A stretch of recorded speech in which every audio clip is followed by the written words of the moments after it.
Today's horror manga dubbed narration is Dead Human from the horror anthology Aka Ihon.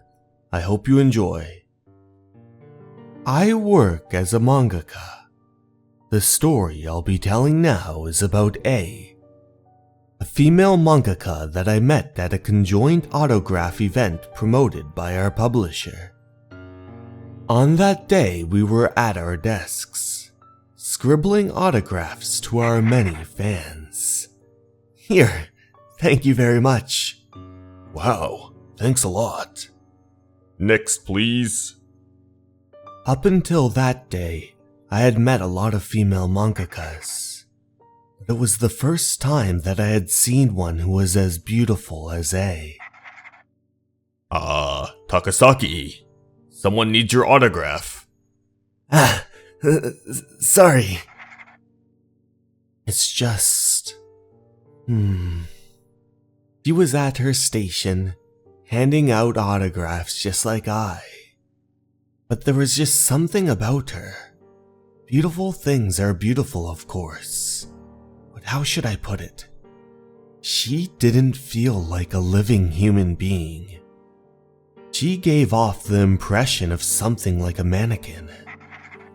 I don't know what it was, whether it was her pale complexion, or her pin-straight raven hair, or the fact that she would never flinch, not even when a fly would land on her eye. The day after the conjoined autograph event, my wife said something odd. Listen, I had this really strange dream last night. What was it? I was riding a boat in the jet black night ocean, together with a man. We continued to drift towards something. Looked over, and then I saw it.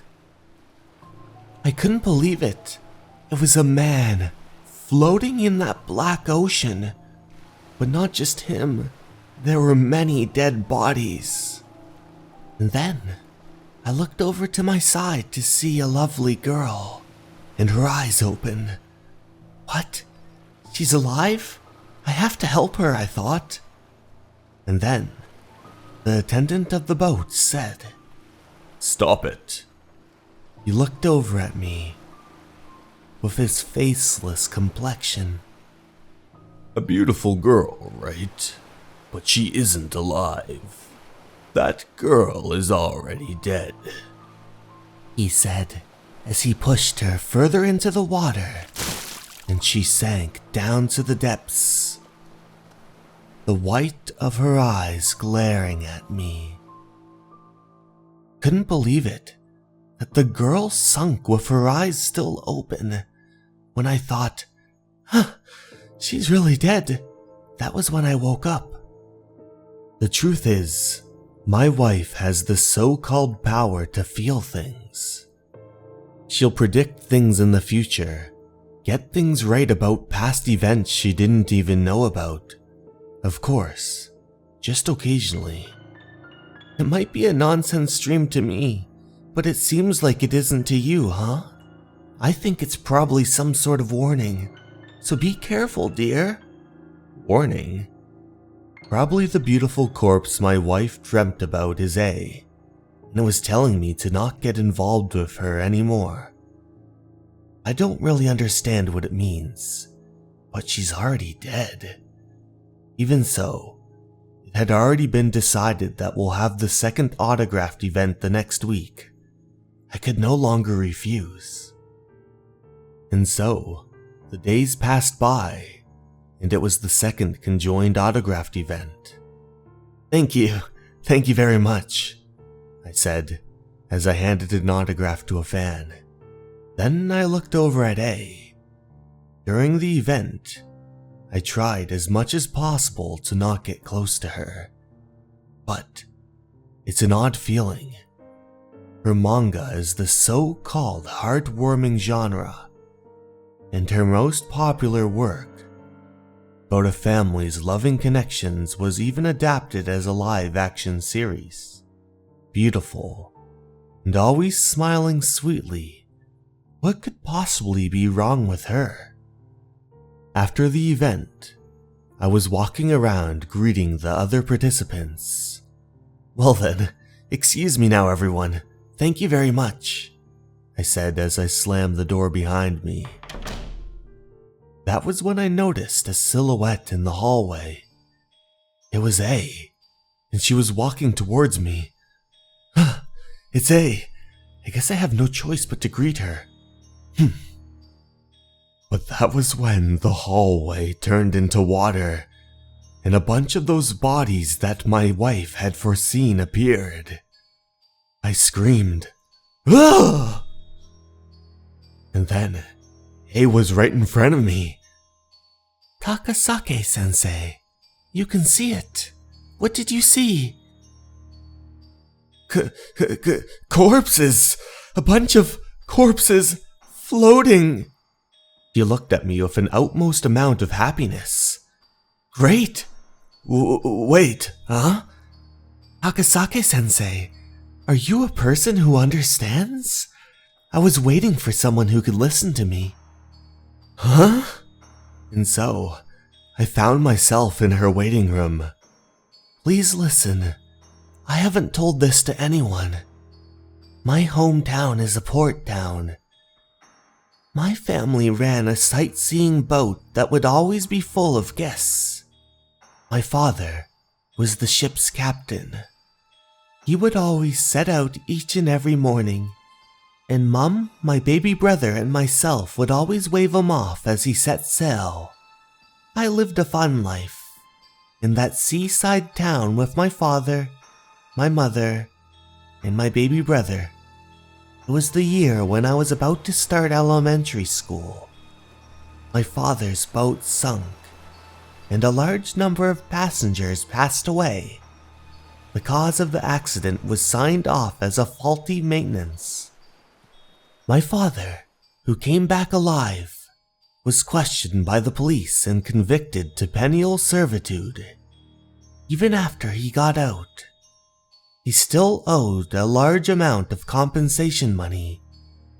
My mother went out of her mind with anxiety. And then, one fateful day, when she was with my little brother, she had jumped in front of the train.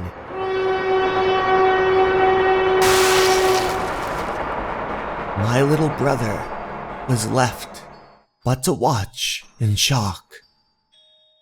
What's with this person? Is this a story you would tell a complete stranger? And it's not a story to tell with a smile.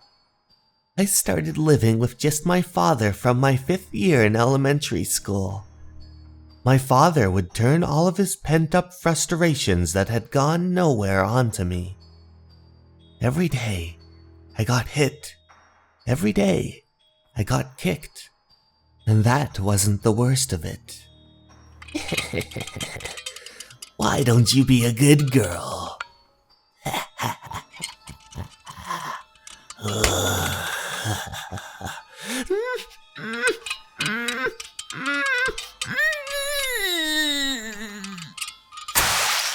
From then on, I made sure to not show myself barefoot in front of people. The only one who can heal my father's heart is me. It would be troublesome if it got out and we got separated. There were other things that happened between my father and I, and when we were done those things, my father would always put away his cigarettes. He would put them out on my body, and they would leave a mark. Here. She said this with the most sinister smile. On her body were all kinds of brandings. Brandings made by the butts of cigarettes on her skin. These are the marks. Each of them are part of my father's sadness. Because I'm his daughter, I'll accept it. I'll accept all of it. All of it. Her father, her heart, he put a mark on her as he killed her humanity. She keeps on living, not realizing that her sense of self was killed by her father. Hey, Sensei, what am I? I couldn't say anything. I just ran away from there. There's nothing I could do. She could breathe, and she could walk and talk. But she was a dead person. Just like a mannequin. Surprisingly, even now, she continues to draw warm family stories in her manga. Hey everyone, thank you so much for watching. I'd like to give a special thanks to my Patreons, Sarah DeJesus, Motosurf, Leo, and Dason Animus. I hope you enjoyed the video, and remember, you're important, and you matter. Have a good night, everyone. Goodbye.